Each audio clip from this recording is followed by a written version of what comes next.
Bonjour à toutes et à tous, bienvenue aujourd'hui à Guillaume-en-Grange en cette magnifique journée ensoleillée où nous sommes justement aux rencontres professionnelles, alimentation de proximité. Ça s'appelle Food Ardèche, un petit jeu de mots sympathique et c'est dans ce food truck justement ce midi les toquets d'Ardèche ont encore entre autres présenté, préparé les repas pour tous les exposants, tous les producteurs qui sont venus aujourd'hui nombreux pour cette journée organisée par Ardèche le Goût, Goûter l'Ardèche. En tout cas, c'est une visite qu'on vous propose aujourd'hui sur TV07, celle des gourmandises et du plaisir. Alors, on y va tout de suite. Allez,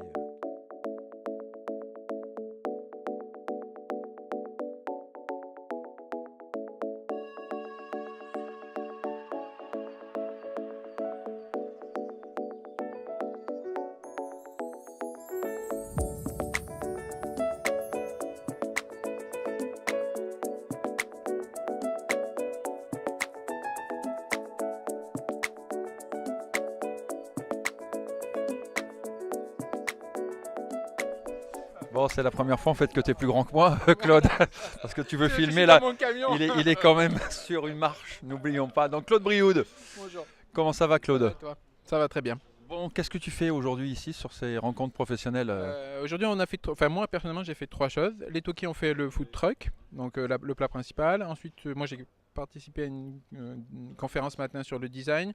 Et cet après-midi, les Toki plus Nani ont fait une démonstration à base de produits Goûter l'Ardèche qui ont été sélectionnés par Ardèche le Goût.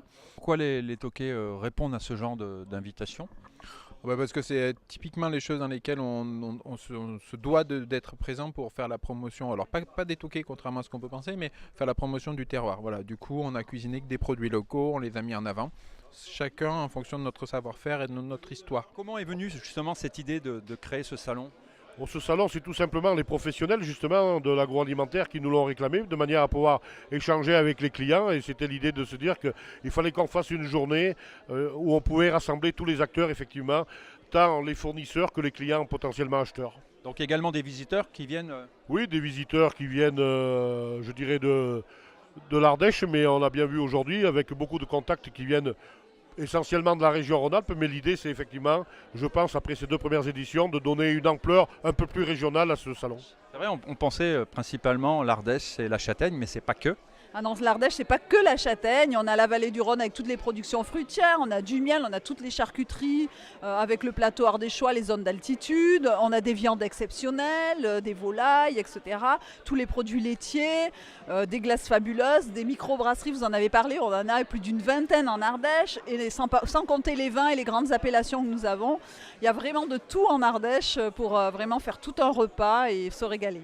Qu'est-ce qui donne envie justement à un producteur de s'inscrire justement dans ce label?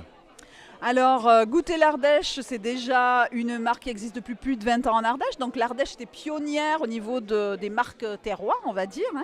C'est une marque qui aujourd'hui regroupe plus de 400 produits et 200 professionnels. Et surtout, ce qu'on nous dit souvent, c'est que ce n'est pas une coquille vide. Goûter l'Ardèche, derrière, c'est une réelle sélection qualitative, avec des cahiers des charges, des jurys de dégustation. Donc le goût des produits est important. Ensuite, on ne sélectionne pas tous les produits de l'entreprise, mais un produit en particulier. Donc le contrat avec l'entreprise signifie bien les produits qui sont sélectionnés. Et dernièrement, c'est des contrôles qualité avec un laboratoire externe qui fait des audits en entreprise et qui va faire des analyses sur les produits. Alors comment devient-on juré justement d'un label comme Goûter l'Ardèche? Au départ, par la bonne volonté des gens. Ensuite, pour certains, par leur métier, puisque moi, je suis plutôt intéressé par la dégustation des vins, puisque je suis œnologue de profession. Mais l'alimentaire ne me déplaît pas non plus, quoi.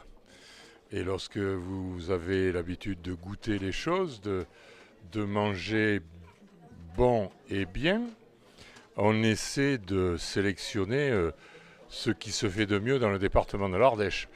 Je précise quand même que c'est un Dromois qui vous parle, là. Ah, la Drôme. Qu'est-ce qui vous a justement donné l'envie aujourd'hui de faire du vin biologique? On est en bio en fait depuis 1970 officieusement. Et en fait on est certifié bio depuis le début des années 2000. parce qu'en fait, c'est au niveau santé publique et santé de l'individu, le bio, c'est incontournable. Moi, je ne comprends pas qu'on ait encore des vignerons qui ne soient pas sur la tendance bio. En reconversion. Voilà, mais on est déjà, la plupart sont déjà en agriculture raisonnée et beaucoup commencent à passer en bio ou y réfléchissent sérieusement. C'est normal d'être en bio pour des questions de santé, pour des questions de respect de la nature. On travaille quand même sur un produit naturel, le raisin. Et donc, on se doit de respecter la terre sur laquelle pousse la vigne. Et alors, la particularité de ce vin qui vieillit justement dans cette grotte. La particularité de Vinolitique, c'est d'une part qu'il vieillit dans la cave naturelle des Gorges de l'Ardèche où toutes les conditions sont requises pour un vieillissement optimal. 14 degrés de température constante, un fort taux d'humidité, pas de... le noir absolu, pas de vibration, pas d'ondes, les portables ne passent pas. Donc des conditions d'élevage et de vieillissement qui sont parfaites. Et en plus, on a beaucoup de CO2 dans la grotte, ce qui permet de développer des arômes qu'on n'a pas en surface. Comment on a l'idée de créer justement une microbrasserie, une brasserie de bière en Ardèche, qui est quand même traditionnellement un pays de vin? Oui, bah c'est peut-être parce que tout simplement on vient du Nord. Hein, et puis mon fils a voulu tester, il a fait sa petite popote dans la cuisine familiale. Et puis voilà, c'est devenu une passion. Et aussi un métier. Et aussi un métier, on espère. Bon, très bien, en tout cas on vous souhaite une longue vie à cette microbrasserie ardéchoise. Donc de l'excellente bière en Ardèche. Et il faut en parler bien évidemment. Très bien, parlez-nous un petit peu vos produits. Qu'est-ce que vous proposez? Vous parliez de pommes tout à l'heure, est-ce qu'il y a d'autres fruits? Ah oui, on a 23 références, pas 23 parfums. Donc on a des références, par exemple on a du jus de pomme, on a du nectar de mûre, mais on a un jus pomme mûre également. Donc nous on fait du jus et du nectar. La différence étant que le jus c'est du fruit pressé et puis on récupère le jus qui coule. Le nectar c'est fait avec des fruits qu'on ne peut pas presser, type les fruits à noyaux, les petits fruits rouges. Donc à ce moment-là, on les raffine et puis on les mélange avec de l'eau et du sucre. Et nous, l'avantage qu'on a en étant à 700-750 mètres d'altitude, c'est que l'atelier est directement relié à de l'eau de source. Et on fait ces produits à base de fruits locaux, donc qui viennent principalement d'Ardèche, de la Drôme et de la Haute-Loire, sachant que nous, notre cœur de métier au départ, c'est de transformer pour nos adhérents. Donc on a beaucoup d'adhérents qui viennent avec leurs fruits et qui repartent avec leur jus de fruits.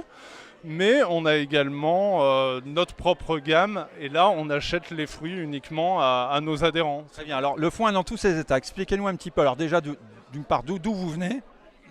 Alors moi j'habite à Saint-André-en-Vivarais et le foin, pourquoi c'est venu?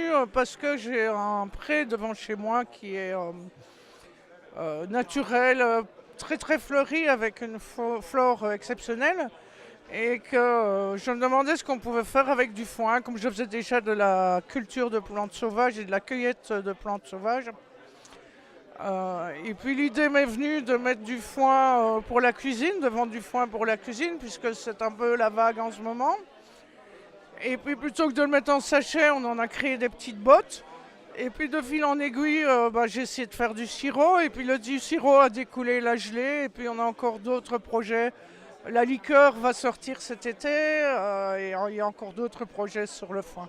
Ce salon, pour moi, il m'apporte l'avantage d'apprendre plein de choses, de revoir des confrères et des collègues restaurateurs et surtout de voir de nombreux producteurs qui bossent super bien sur notre territoire. Et ça me permet, moi, de me remettre en question, de me redire, tiens, est-ce que je ne pourrais pas améliorer mes recettes, voir un nouveau producteur, imaginer des nouveaux... Voilà, ça me permet de me remettre un peu dans le bain parce que je suis saisonnier.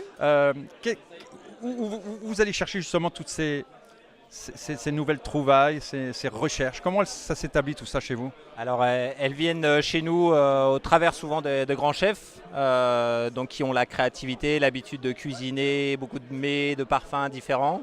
Et donc sous cette forme originale de glace, ils arrivent à les sublimer aussi dans leurs plats qu'ils proposent à leurs clients. Donc nous, c'est vrai que nos parfums viennent maladroitement de la nature. C'est-à-dire qu'on essaye d'être le plus fidèle possible à ce que nous offre la nature. Donc la saveur d'un fruit, une plante, son parfum. Donc voilà ce qu'on essaye de restituer dans nos produits. Très bien. Donc, qu'est-ce que ça vous apporte justement ce salon aujourd'hui à Guillaume-en-Grange? Ça permet de rencontrer, revoir nos clients, de faire tester aussi les nouveautés de cette année, donc d'aller à la rencontre vraiment de nos clients, échanger avec eux. Nous faisons de la salaire depuis 1982. Nous livrons le particulier, un peu des grandes surfaces et les écoles. Alors, qu'est-ce qu'elle a de particulier cette viande de Salers? C'est une race d'origine à la Salers aurillac, le salaire, quoi. C'est une viande tendre, goûteuse et qui correspond bien à nos zones difficiles et s'adapte très bien à l'Ardèche. Voilà. Allez, on continue toujours notre balade au sein de ce salon avec le domaine de Peyrebrune. Vous êtes donc le vigneron de ce domaine. Non, tout à fait. Oui, effectivement, je suis le vigneron du domaine de Peyrebrune, qui est un domaine situé à Beaulieu, d'une quinzaine d'hectares, sur lequel on cultive 11 cépages différents, qui ne sont pas tous les cépages qu'on retrouve en Ardèche, mais une bonne représentation des cépages ardéchois. Je parlais tout à l'heure à votre épouse en préambule, vous avez également des gîtes et chambres d'hôtes. Effectivement, donc nous avons souhaité en fait, disons, développer l'activité du domaine sur les deux axes que sont bien sûr le vin, mais également la partie touristique, puisque nous sommes situés dans le sud Ardèche, une région qui est quand même assez propice à cette activité. Et donc nous répartissons le travail entre moi plutôt sur la partie viticole et Delphine m'accompagne sur la partie tourisme. Donc nous avons 2 chambres d'hôtes, 3 gîtes ainsi qu'une roulotte. En fait, t'as les origines belges qui ressortent avec la gaufre. Oui, c'est un petit clin d'œil à ma Belgique natale. Donc, rappelons-le, alors, ce sont des gaufres à la petite violine de Boré. Voilà, magnifique petite gaufre. Donc que tu mets un petit tartare, évidemment, tu interviens dans le cadre du label Goûter l'Ardèche. Oui, exactement. C'est pour ça qu'on a utilisé des produits Goûter l'Ardèche. Donc ce sont tous des produits ardéchois. La truite d'Ardèche, oui. qui vient de où? De la pisciculture à Font-Rome, à Aubenas. À Font-Rome, excellente pisciculture en effet.